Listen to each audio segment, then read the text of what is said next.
This is the Note Closer Show, where you get the latest developments in distressed note investing and learn the secrets of how you can control millions of dollars worth of property for pennies on the dollar. Get educated and entertained by someone who has closed thousands of deals and lives to support you in achieving the same. Now, here's your host, CEO of We Close Notes, Scott Carson. Good morning, everybody. Good afternoon, good evening, whenever you're watching this, whether you're watching this on the Facebook Lives that we do daily for the Note Closers Show podcast, or you're joining us on iTunes, we're glad to have you. As always, these are recorded and available, the video version on our YouTube and Vimeo channels, but we want to thank all those that have listened so far to the show on the iTunes and the different podcast platforms. But anyway, I'm Scott Carson. I am the CEO of WeCloseNotes.com. We are excited to have you this Monday morning here in the office. I like to call it's the Monday Morning Noteover. Instead of the hangover, it's the Noteover, exactly. Why? Because we had an amazing workshop this last weekend with our virtual note buying workshop. We had 170 plus individuals signed up for it. We had a huge chunk of people on over the weekend. I didn't see exactly how many total throughout the weekend, but we knew we were going to have not as many because of everything going on with the hurricane, with a good chunk of our signups in Houston. And the beautiful thing, it's recorded, so they can go back and catch it once they're on a little drier land, I guess you could say. Our prayers and thoughts and concerns go out to all our friends and families, our extended note family in Houston. And if we can do anything for you guys, please don't hesitate to reach out to us here. As always, we're here to help and support you in whatever endeavor that we can. If you need water, you need somebody to come haul some stuff for you, we're here to help. So, but anyway, it is Monday, everybody. We are rocking and rolling here in the office this morning. We have several things that we were working on today. If you listened to a previous episode, we had some performing notes we were working through. We had an amazing note auction on last Thursday and already starting to have bids coming this morning, right, Jen? Yes, and today's the deadline, so they need to finish getting them in. Good. Yes, bid deadline's in today. One guy told me, I'm going to make a bid on the whole tape. I'm like, okay, we'll see. All right, that's good. Get on with your bad self. Get on with your bad self. Whoop, whoop, exactly. So we're working on that today. We're also, you've got more phone calls over the weekend from our assets too. Jen, is that correct? Yes. Oh, that sounds exciting. That kind of yes. How many more voicemails do you have in your phone inbox? I haven't been able to finish counting. Okay. So. It's continuously to grow. She's like, oh my God. Should we get you a headset that you just walk around with a headset on the entire time? That's how I've been all last week. That's how you were all last week. Okay, well, that's a good sign for us. Yes, it means a little bit of work for Jen and the staff, but it's a good sign when people are reaching out to us, right? It is totally a good sign. But anyway, today's topic, today's kind of focus kind of comes down to two things that kind of are intertwined into each other. Now, especially after I teach a workshop, and I'm sure many of you out there feel the same way. You go to a workshop, you get all excited and gung-ho. You've got all these great ideas, amazing things that you're going to be doing. You're going to go home and implement everything you learned this weekend. And then life smacks you in the face, right? You get bitch slapped Monday morning walking into the office, or Sunday night when you roll in and talk to your spouse and she's like, whatever, or he's like, whatever, you're not going to do that. But anyway, I'm a big believer. I don't like to-do lists. I absolutely hate to-do lists. I'm a big believer at to-do lists give you a false sense of accomplishment most of the time. Now, I know some people like the fact that they're going to list everything they get done today on a piece of paper or a dry erase board or whatever it is on their phone, and they start checking things off as they get stuff done. Well, a lot of times what happens with that is we get lulled into a false sense of achievement throughout the day, because then we look at our list and, oh, look all that I got done today. Well, if you got 9 out of 10 things done today, great. But what did you actually get done? Organizing your desk really shouldn't be on your list, okay? Charging your phone doesn't really count on your list, okay?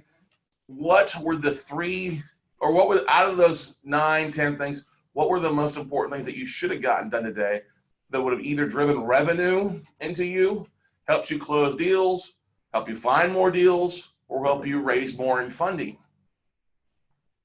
Now, I am a big believer of the 3 rocks, or the big rocks theory. What are the 3 biggest things you've got to get done today?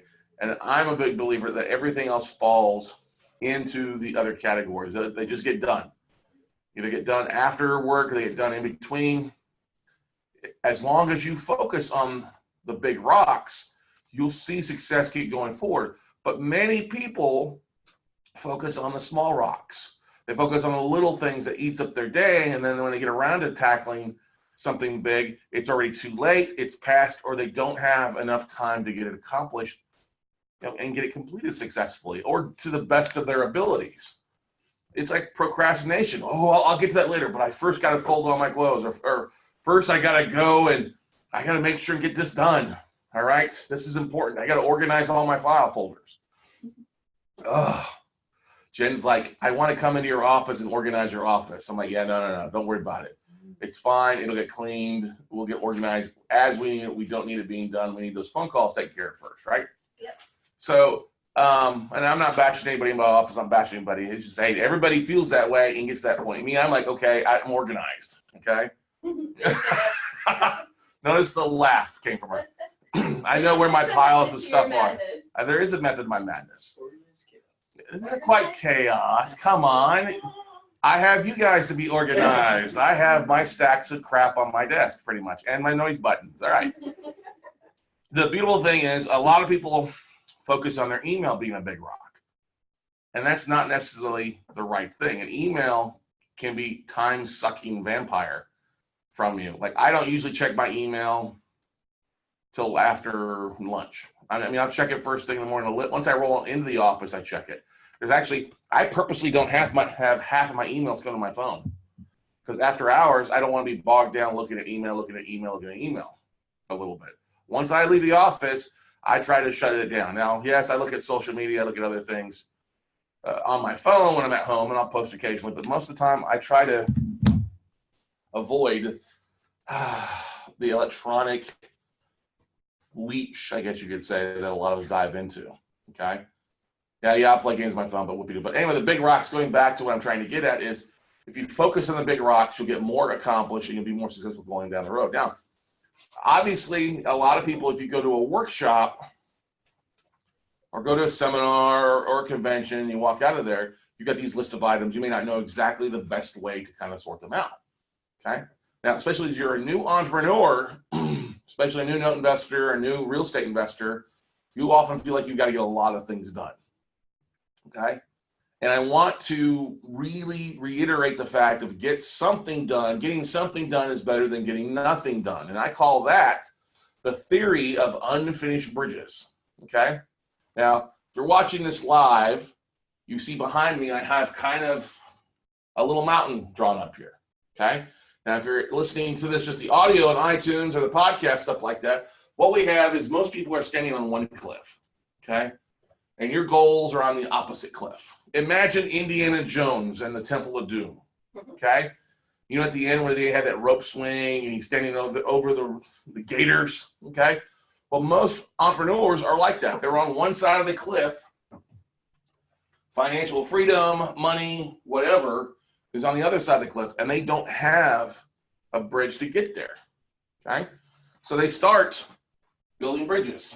And you're like, oh, I need to get my CRM tool done. I need to create my Facebook profiles. I need to jump on LinkedIn. I need to email asset managers. There's like this whole list of things that get done. But what happens most of the time, we start doing all these things and we don't finish any of them. We get about halfway done or 3/4 way done with some of these. I mean, we're literally, yes. Whoops. If you're watching, if you can see this, it looks like the guy has a urinary tract infection with a red marker. He's literally pissing his time away, and many of you are doing that, okay? I should not have used the red marker. But anyway, what I'm trying to get at is we do all these things, and we get halfway done with them. We don't complete any of them. Yes, comical humor this morning, okay? We start building a bridge, and then we get sidetracked, or we start a template in MailChimp, and we don't finish all the way, and now we don't have something we can send out. Okay? One of the biggest things you can do is focus on completing a bridge. So instead of pissing your time away doing 75 different things that don't get accomplished, get something done. Get one thing built. Get one thing accomplished. Yes, I know it's not going to be perfect a lot of times, but it's completed. Delivered is better than perfect.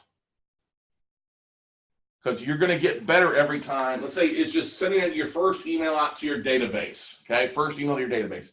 You get it done and get it out. Are there going to be errors on it? Yes. Okay. Is your font going to be a little bit off? Is your photo going to be kind of weird? You're going to have different fonts and spacing might be a little bit off. Yes. Maybe you leave a little spot at the very top that says insert information that shows up in their email there the first time. Okay. That's okay because we all suck. Hashtag embrace the suck. Okay? But the thing is, every time you do it now, you're going to get that a little better. So that bridge, that rope bridge, turns into a little bit more solid bridge. It turns into kind of a plank bridge, and then it turns into a roadway. Then it turns ultimately over time, you have basically the Golden Gate Bridge. Now, what lies below here is we believe we all suck. We're going to fall and die and be killed, and the gators are going to eat us, and we're going to have bamboo shoved through our torso when we fall on top of it. That's not the case. Where do you come up with some of this stuff? I think Game of Thrones was a pretty good thing to watch about torture. Okay? I have a very interactive or overactive imagination sometimes. Okay? Well, that's what I'm trying to get. All of us worry about. We look over here at one cliff and look at where we want to be, and we look down and we can't see what's down there, but we imagine the worst. Oh, I can't do that. Somebody, some snake or some gator is going to step up. Oh, you can't do that. Oh, that email's horrible. Why are you doing that? We think we've got all these snapping gators down here in the crevice between where we want to be. And that stops us from building the bridges. What you often find out is that when you complete a bridge, like, oh, crap, that was easy. That was not nearly as difficult as I thought it was going to be. Yes, thank you. That's a good idea. That was easy. You got your own that was easy button. Exactly. Thank you, Nicole. Got to use that button on a show. It's the first time we've used it on the show. That's good. So that's what I'm trying to get at today, everybody, is there's really like 77, 90 different things that have to be done, bridges that have to be built. What most people don't realize is they are often wasting their time on little bridges that really don't even get anywhere. I gotta make sure my business cards are ordered. What? Yes, business cards are important for your networking, but if you're not out doing anything, that's like a 5-10 minute thing. You can jump online like Vistaprint and order a business card relatively quickly, right? 500 business cards for $9.95. All right. Yes, it's nice. You need to have business cards. But if you don't have your CRM tool set up or you don't have your asset manager list pulled, you're kind of just you're spinning your wheels. All right. Uh-oh, they're coming to get me. They're coming to get me here. But what I'm also trying to get at, this is why it's important, is take the time, look at the things that you've got to put in place, and identify the top 3 things that you have to get done and the most important. And that comes down to raising capital, finding deals, and marketing. Okay? Marketing. In marketing, the best bang for your buck still to this day is your email. So you send it. You still get a 4,400% ROI for every dollar you spend. All right? And many people don't understand marketing. They're not in the marketing concept because they've done something. They've been an engineer, or they've been a teacher, or a police officer, or just a person working at a job. You know, we often always, when we think about email, we're sending like a single email to one person, and that's okay. But in today's world of 21st century, somebody say, "Scotty, beat me up." Scotty, beat me up. I'm giving her all she's got, Captain. Is the important aspect of this is that you got to use something smarter. If email marketing is good for every other major company out there that's marketing and dropping an email with a special or an update, you can do the same thing. Now, You may not want to do this on a daily basis, but you should at least be doing it once a week to your tribe, to the people that are following you, and every person you come in contact with should be going into your database of some sort. Because everybody is a buyer, a seller, or a funding source / investor. And so what I would be doing in all your unfinished bridges is looking what's the best bridges to help me get to the masses. What's going to allow me to communicate? Not a rote bridge where it's one person to one person, but a freaking LA freeway, 8 lanes of traffic of concrete and asphalt wide. That's what you want to eventually build. And that's how your email service providers like MailChimp, Aweber, Constant Contact, although they kind of suck. They don't like real estate investors. Infusionsoft, you want to go that route, whatever. Using something that you can track who's opening it. You can send out one email that goes out to 60,000 people or 10,000 people or 5,000 people. It's much more efficient than sending one email through Gmail and Hotmail. Now, do we have any questions from anybody out there, Nicole, yet or no? Oh, yeah. So, well, not questions, more like comments. Okay. So, Eric Hyde, he says one of his big rocks, he needs to reach out to managers. Yeah. Brady Durr, he says amen to the slap in the face when life, with life to get started. Yeah.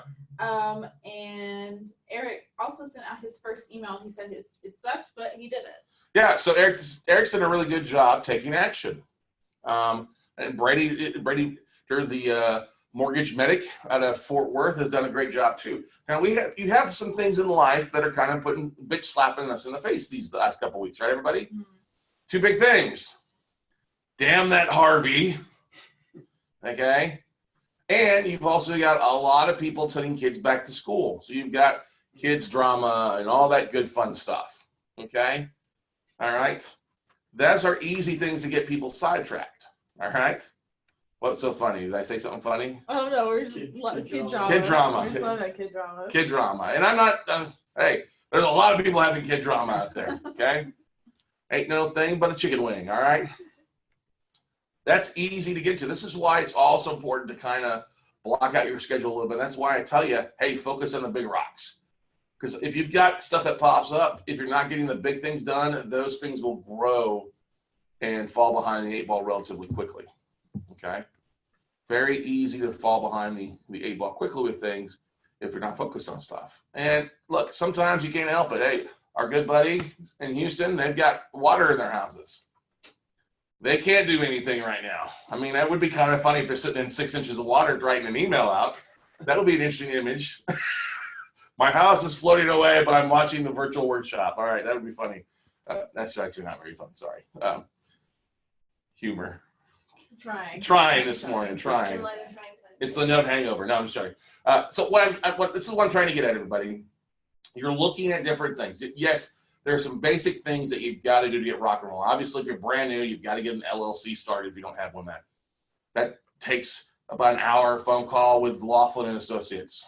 You know, go to laughlinusa.com and talk with Megan or Brent or the whole kit and caboodle staff over there. They do an amazing job of doing that. Okay, that's a great thing, all right? Some people were asking me yesterday, well, what should my LLC name be or what should my website be? They were giving me all these ideas like, I don't care what your LLC is or your name is. Just pick something. Use namecheck.com. That's namecheck without a E, NAMECHK.com. Type in your URL or what you want your website to be named and see if it's available. It also takes all the social media websites are available to go along with it too. That's the first identifier. Last thing you don't want to have is a cool LLC name and not be able to use the social media profiles for anything. Okay? Just do something and get it done. A lot of those small rocks can be done after hours. All right? They're done after hours. But focus on your bigger rocks. Trust me, you'll get more accomplished and more things done. And ultimately, raise more capital, close more deals, and find more deals. So, any other questions, comments from out there? Yeah, Eric Hyde, he says, do you ask for a tape on your initial contact email to the hedge fund, or just let them know what you want to do and wait for the reply and then ask? So that's a great question, Eric. So when you're reaching out to asset managers, especially if we're doing an email blast out to secondary marketing managers and asset managers and stuff like that, your intro email, hey, tell them what you're looking for. It's a different discussion with asset managers than it is with basically your warm database. Your warm database, hi, how's it going, everybody? This is what I'm up to. With asset managers, is hey, hi, good morning, whatever. Here's what we're looking for. Do you have anything that you're looking to get rid of? And honestly, I would ask, hey, what do you have on your books that you might be looking to get rid of? What do you have in your books that you're looking to get rid of? It's what we do basically every month. Hey, what do you have on your books you're looking to get rid of this month or this quarter? The idea is not to be so specific. Like I don't say, oh, do you have anything in this 78750 zip code? I don't go down the specifics. I may talk about, hey, what do you have in the larger markets? What do you have single family? What do you have in small commercial? Those kind of things, because I want to get the list that they have, and then I'll do the filtering down to see if it makes sense. But it's something you're going to have to ask and keep asking and asking for. You may not get it initially. I mean, some people are getting tapes sent to them initially. It just depends on how you hit them and where you hit them. Not every asset manager is sitting at their computer waiting for somebody to email them to ask for a spreadsheet, okay? Not every asset manager has a list of their investors that they send out to on a monthly, quarterly, weekly basis. All right. So the idea is get that bridge started, get that email out to asset managers and get better at it. Send it once every 2 weeks or once every week, once a month at least is the minimum you should be sending out to asset managers. Because remember, everybody, 80% of sales will happen after the 5th contact. So you almost necessarily have to build these bridges and do them 5 or 6 times before anybody will work with you, anybody will really fund with you, or anybody will take you seriously, whether it's from banks or asset managers. Now, don't get me wrong, a lot of us will send an email out to our database. You'll be overwhelmed with positive comments. Hey, that's great and good support. I want to invest with you. That's great. But ideally, only really about 1% of people ever do business off of the first email. 80% comes after the 5th one. So it's 1% for the first email, 2% for the second email, 4% for the third, 5% for the 4th, and then another 5% with the 5th one. And then it obviously shoots up from there. But most people don't realize it. They send one email out, they make one trip over that bridge. Oh, there's only a nickel here. Screw the nickel. Okay? I need $1 million. I don't want to do this email stuff if I got to wait 6 weeks or 6 emails. Darn it all. Okay? There's a guy here in Austin that I've talked with a little bit, and he was like, man, my email marketing is not really working. And I'm like, what? I mean, you're doing some great videos, breaking down assets. How often are you sending an email out to your database? He goes, oh, it's just once a month. I'm like, well, that's the reason that you're not giving them enough time. You're not hitting them enough to notice you, okay? So I'll give you guys an example. It's like, let's talk about the world's worst burger chain. What would that be? McDonald's, okay? Okay. It's not really a burger. It's more like processed stuff, right? But they bombard you. Why? How do they bombard you? With commercials and pictures and having McDonald's on about every corner, right? So it becomes convenient. Okay, when was the last time anybody here ate McDonald's? And it's okay to admit it if you have or haven't. I think I had like a breakfast sandwich from there 3 weeks ago because I was running behind. Like last month, maybe? Last month you had a burger? Yeah, my chicks had it like 2 weeks ago. So your kids had it 2 weeks ago? Yeah, not me. Greg? I try to avoid it all. I try to avoid it at all costs because we like to go other places, whether it's Pete Terry's across the street, which is a local burger joint, or In-N-Out, or Mighty Fine that we have here in Austin. There's much better burgers, right? One burger. Whataburger. Oh. Yes. I think, you know what? I think we're going to have to get Whataburger today. Yeah. What a Monday. Oh, that's a good idea. We have a Whata Monday here in a moment. Whata Monday moment. Anyway. Yes, actually, Whataburger's picked out to be the best burger around by a lot of people. Plus, we got support because they're all Houston-based. So They're Houston, Texas-based. Actually, Corpus Christi based should be a giveaway. Yeah, sorry. So, but anyway, the reason I say that, though, is because you still go eat there. You go there because what? It's convenient and it happens, and it's like, okay, I know what to expect. I know that the quality is going to be subpar, but it's going to be fast. I can get in, get out, right, everybody? Mm-hmm. Because they've hit you a million times with advertising. The idea of Ronald McDonald with a frosty shake, or those crappy cardboard tasting French fries elegantly falling out of the fryer into the cardboard box, okay? Or everybody knows what's on a Big Mac, right? 2 all-beef patties, lettuce sauce, special cheese on a sesame seed bunion or onion sesame seed bun. Oh, Okay, it's my day. I don't believe any of that. You don't believe any of that. But what I'm trying to get at with that, though, is they've hit you over and over again. Their marketing works because it hits you over and over again.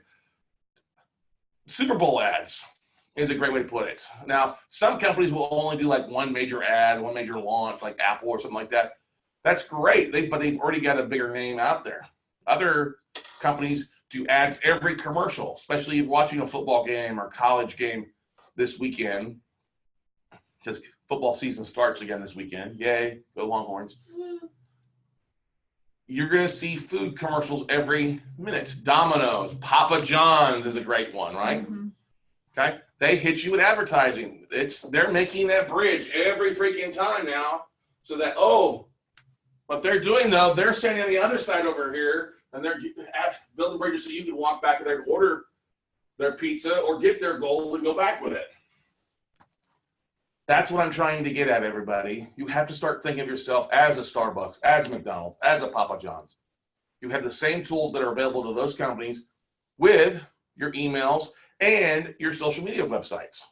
Now, a couple of years ago, somebody told me that the entire social media staff of Starbucks was 8 people. That still wouldn't surprise me because they can do a lot with 8 people, okay? You're one person. You technically have 1/8 or 12%, 12.5% of the marketing prowess that Starbucks has. Now, they may have some pretty good cats over there making things happen for them. And they've got 1 million stores. But you guys that are out there have the same tools, the same things that they use on a regular basis at your disposal. It's just that most of you aren't going to build a bridge to get there. Or you're going to be too busy doing stuff that does not drive revenue, does not drive profits, does not drive deals to you because you waste time on things. You start it and don't finish it. Start it and don't finish it. Start it and don't finish it. I've had people that have gone through the workshop 4, 5, 6 times and still have not sent an email out to their database yet. That's exactly right. I do feel like pulling a gun. Exactly. I feel like putting them out of their misery this morning. Exactly. All right, because when I see them like, I want to take your workshop, I'm like, why? You're not going to do anything, okay? You haven't made an offer. You haven't shown up on a regular things. You haven't sent an email out to your database. And I get it. Some people want to scratch that proverbial itch by just hanging around other successful people. They think success is just going to rub off via osmosis, okay? That's not the case. You actually have to go out and do the work to get things done. The only way you're going to get gold or get across those caverns of fear and snapping gators and rocks, and I said pointed bamboo, is to build something. And you build it one email, one post at a time, but most importantly, you have to have those things in place. Get rock and rolling. Questions, comments from anybody? Yes. So Eric Hyde also asked. Eric is at rocking and rolling, He is, man. He he is. rejuvenated his LinkedIn and Facebook this weekend. Woo-woo. Posted from him inside the squad car. Woo. There you go. Inside of his Monday or his Sunday morning meeting with the rest of the cops in where is he? He's out of Gardenia, I think. Gardenia, something like that. But Well, anyway, he asked, what's your best success on reaching out for tapes? Email out or direct phone calls? that's a great question. So our best success for reaching out for asset managers, actually, it's like a trifold. It's a tripod of things. So email, and yes, he does have a grumpy cat. He does. Yes, as Jennifer is social media stalking Eric this morning. Anyway, Internet I was gonna see sleuthing. where internet he's from. sleuthing. Yeah, up at the top there, dear. I did. It's right here. Where's he from? Gardenia. Oh, that's right. Okay.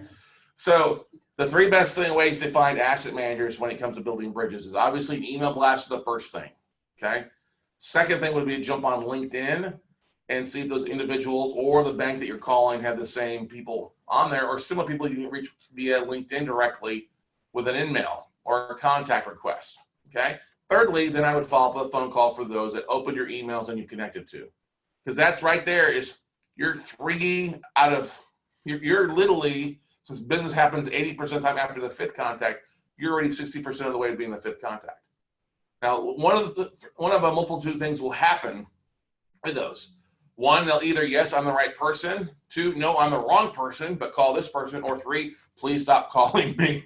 Okay? Either way, you have to check it off as a success because you got a response back. And it may be that, hey, we don't have anything right now, check back next month. We don't have anything now, check back next quarter. Okay? But that's the best and most effective way. Follow, do an email blast out to them, see if they're on LinkedIn, connect with them that way, and then pick up the phone and call them as well. Because oftentimes their LinkedIn profiles will have their phone numbers or contact information. Or if you're pulling a list off of Lane Guide or the Texas Mortgage Bankers Association or Scotsman Guide or FDIC.gov, there'll be a phone number there. And now that you have a direct name, boom shakalaka, you can ask the directory or the operator for a direct contact to him. We just had somebody very interesting walk by the window here in the office. Did you see what he was holding? No, what were they It holding? was like a bird or a baby duck. Holding a It bird. was like a baby. It was like a little fuzzy animal. Fuzzy? Is a bird or duck fuzzy? Why don't you run out there and take a look? You're going by your office now. Anyway, does that answers the question before we got sidetracked by a duck, okay? Got hijacked by a duck or bird this morning. Thanks, Jen. Shiny object, squirrel. Squirrel. Fuzzy object. Yeah.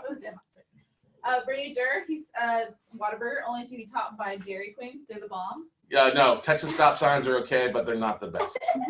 He must be a Belt Buster fan, or the dude. I do like Dairy Queen sweet tea, but anyways, Brady Durr. Now I'm hungry. We're talking about food this morning. I'm hungry. What a Monday. He says, thank you for your cold hard honesty and throwing all the cards on the table. You send the best dang emails. I send the best dang emails? I think that's what it was. That's funny. He says send the dang email. Send the dang email. Oh, that's right. I'm sorry. Send the damn email. Yeah. Get it written, send it.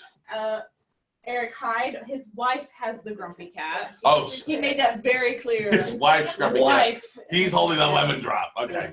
Whatever. Sorry, Eric. It's your cat too. He Sorry. said he made a YouTube video last night, but he's afraid to post it. Post it, Eric. Post Just it. post So it. let's talk about that. A lot of people start making videos on their phones or online when they're scared to post it. Let's talk about some of the scared factors of why people don't want to post. I will say something that a lot of people are scared to post because they're afraid people will find them, right? I had somebody ask me, have you ever had a borrower show up at your house? I'm like, no. You ever had a borrower show up at your office? No, because I don't usually buy anything in Texas. All right. Well, I've had, somebody's like, well, we had to borrow, track us down and call us. Okay, that's great. They called you. That's the right thing to do. You wanted to call you. Okay. Well, they were supposed to call the servicer. Like, yeah, but at least they call you. That's one way to get right party contact inadvertently. But with your marketing, your videos, look, post it. Now, I know if you're in a high profile job or you have a job that's not supportive, that can kind of cause some grief. All right. It can cause some strife at the workplace. Like when your boss says, well, what are you doing? Are you moonlighting? And you've got to look to make sure that you have that availability to do stuff on the side. All right. But the one underlying factor I always say is, hey, if your job is supportive and is paying for your retirement or paying for all this other bonus stuff, hey, maybe you don't need to do a video. Okay. But if they're not helping you get where ultimately you want to be, then you've got to do some stuff. And if they're supportive and they allow you to do other things on the side, because let's face it, we're all investors. Some of us just may not be donating to our investment funds at these times because we're in the workforce. Okay. But everybody's looking to expand and make themselves better, retire faster, or save more money. Nobody should be upset with you as well. So if that's what your goal is, hey, I'm an active real estate investor. We're doing this to bring in more money. We're using this to put our kids through school. We're using this to retire faster or travel more. I say post it. Post a damn video. Post it. You're not going to be upset because I think ultimately you're going to get some good responses from it. You want someone to watch it first. That's fine. So the easiest thing is email it over. Actually, why don't you post the link in the chat roll here and we'll let everybody that's watching here comment on it for you. There you go. That's a great idea. We're all a big family. We're all one big happy note family. If you're listening on iTunes or podcast, you can always find these. If you're looking to find Eric's video, just go to my profile on Facebook. So to the We Close Notes profile or just look for Scott Carson. He said, I'll do it. Let me find it. He's going to find it. Going to find the link and post it there. But that's so beautifully.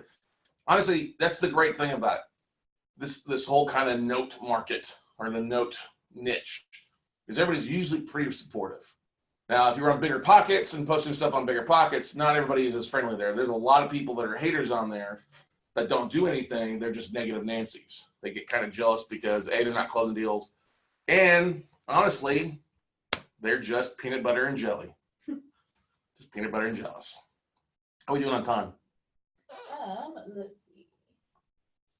34. Oh, okay, we're good. So, if I can tell you anything,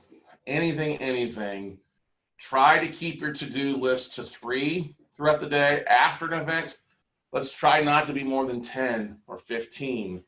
One of the things that we always wrap up our virtual dump buying workshops with is basically a to-do list, okay? Or your bigger rocks list, okay? You know, I come up, hey, here's basically the 10 things that you need to be looking at doing, all right? And then you're going to add 5 things individually. And one of the things that we do while I'm teaching, we always ask people, what was the biggest aha, or the biggest golden nugget of the day? And, you know, I tell people, keep track of this, because ultimately, at the end of the workshop, I don't know about you guys, if you're listening out there, you've probably got a library of manuals that are sitting on a bookshelf, sometimes still in the plastic wrapping paper, okay? Or they're sitting there just collecting dust. Once you went through the workshop, you put it up on the bookshelf and you touched it since. All right? That's sad. I don't like that. What I want to do is I always want to keep a cheat sheet so that I can pull it out and, hey, here's the 5, 6, 7, 8, 10 things that I really learned from this weekend. Can I implement these? Can I get these things rocking and rolling? And how soon can I get 3 things done within, you know, once leaving the class? So I'll give you an example. I love going to a couple conventions every year. One's called Traffic and Convergence out of San Diego, put on by Digital Marketer. 3,500 to 4,000 internet entrepreneurs, business owners are there, and it's going through all the digital marketing, the updates with Facebook, and all sorts of things. And there's 100+ vendors there. Okay. I'm a huge fan of going to those things because I will always walk away with 1, 2, 3, or 4 nuggets. Now, I'll have a lot of other ideas, but I try to limit, hey, what's the one thing I can get done in 24 to 72 hours? What's the one thing I can implement to make things happen? And actually, I think you're on the blog there, Jen. You got that pulled. If you go back to that blog, I think you'll see Nicole's handiwork of the mind blown if you keep scrolling down. So, especially after day 1. But yeah, you just want to post that blog. That's a good link to post there for that blog, so everybody can see the. And that's a $1,000 ticket. It's a couple thousand for us to go there, stay in hotels, airfare, time away from the office, stuff like that. I mean, San Diego, it's nice, but it's a fun 3 days. They're really diving in deep into your business, and I often feel like when I want to walk out of there, I just want to blow everything up. I'm like, oh, I just want to start over and build from scratch. And talking with some of the most effective people, me versus you guys, or let's say Wayne or Jay Tenenbaum or Kimberly Banks Fawcett versus somebody who's brand new. Then you got to realize we all started off in the same place. We all started off brand new. We all started off, you know, I can remember coming home at night after my first real estate investment club, taking all the business cards from the people I met and putting it into an Excel spreadsheet. And then sending an email to everybody, hey, it was nice to meet you, here's what I do, here's what I do, here's what I do. Those were individual emails, not one mass email. But I kept building that list. Every time I go meet, that was the last thing I would do before I went to bed. Hey, I gotta put in my contacts in my database. And now, got a big database of people that I reach out to. And a lot of those people have unsubscribed or moved on or done other things. It's completely fine.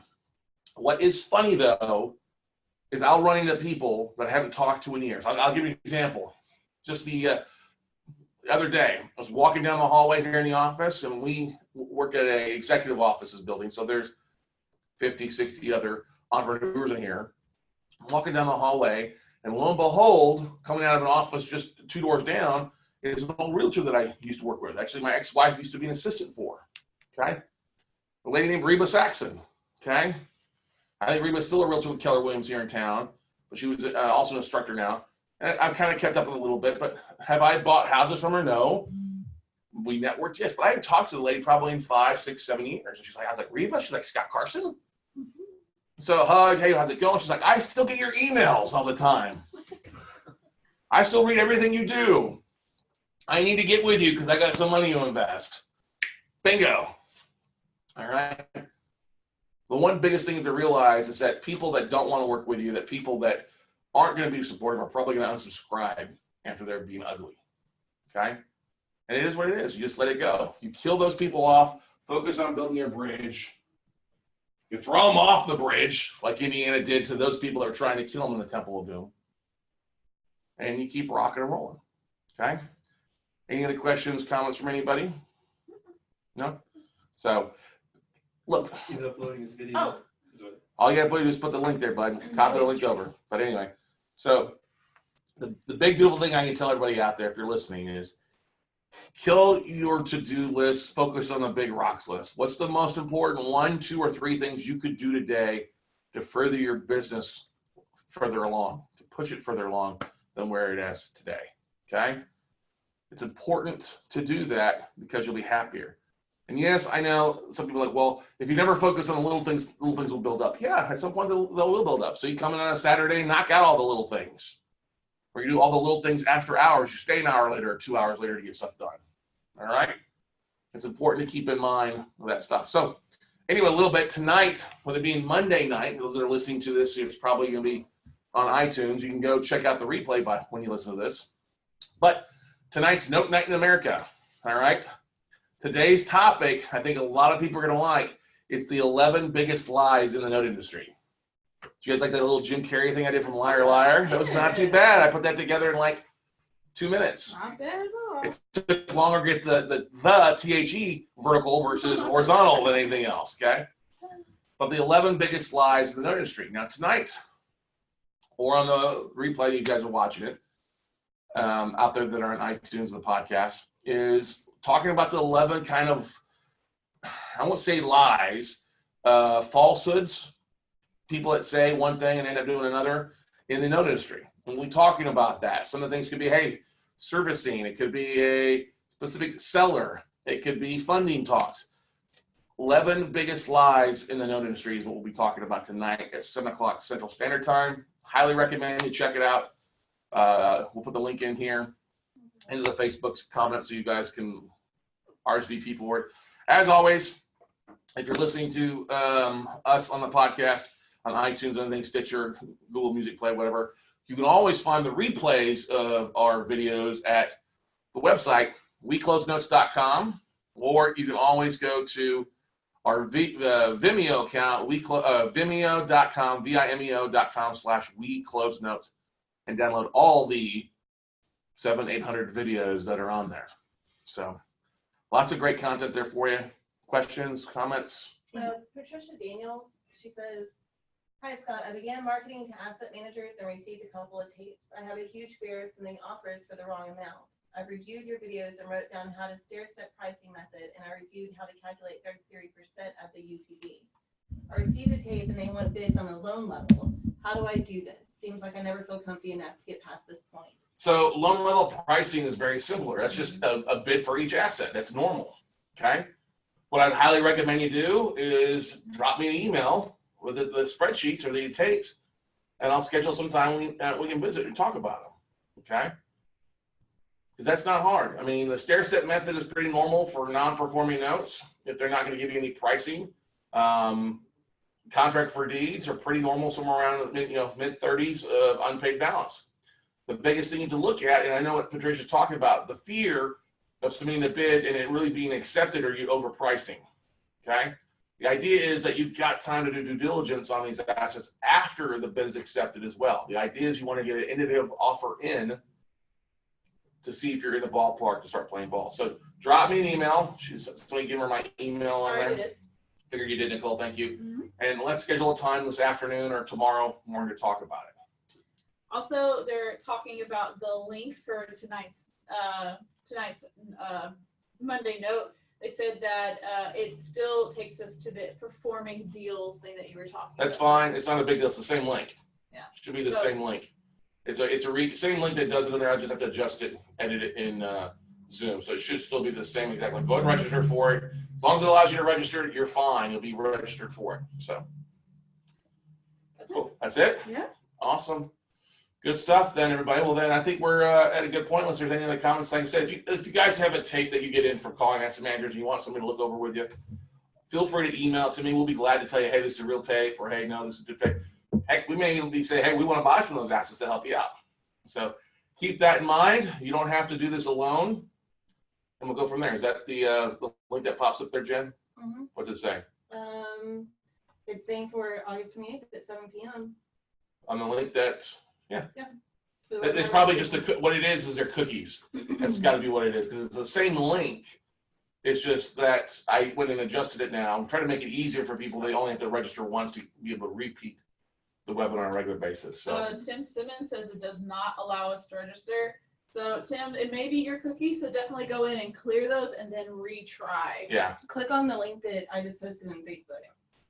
that it should be working fine. Well, I mean, same link we posted it to all sorts of social media. There's people that have registered for it, that already registered for it, so we know it's working. It's just probably cookies on your side. So yeah. Anyway, once again, I think we're at a good spot for the day. Everybody, go out and make something happen. Don't be afraid to build your bridges. Kill the big to-do list and just focus on your big rocks. You'll be a lot happier. All right.